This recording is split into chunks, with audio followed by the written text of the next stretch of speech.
মাছের ডিম খেতে আমি সহ আমার ফ্যামিলির সবারই খুব পছন্দের। আর মাছের ডিম আনলে অন্যান্য রেসিপির মতো এই রেসিপিটাও কিন্তু আমাদের বাড়িতে খুব হয়, যেটা খেতে কিন্তু খুবই টেস্টি হয়। তাহলে চলো রেসিপিটা শুরু করা যাক। আর রেসিপিটা যদি ভালো লাগে তাহলে একটা লাইক, কমেন্ট, শেয়ার আর ফলো করে দিও। এখানে বেশ অনেকটা পরিমাণে রুই মাছের ডিম নিয়েছি।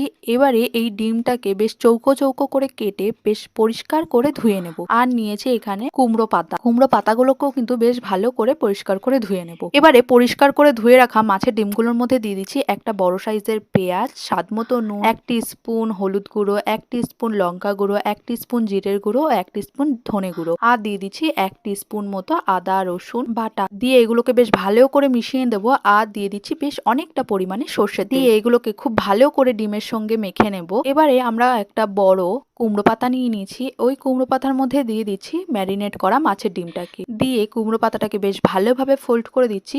আর তার উপর থেকে আরো একটা কুমড়ো পাতা দিয়ে ফোল্ড করে দিচ্ছি, যাতে মাছের ডিমগুলো রান্নার সময় বেরিয়ে না আসে। ফোল্ড করা হয়ে গেলে একটা দড়ির সাহায্যে একটা সুতোর সাহায্যে আমরা পাতাগুলোকে বেশ ভালোভাবে বন্ধ করে দিচ্ছি। এইভাবেই আমরা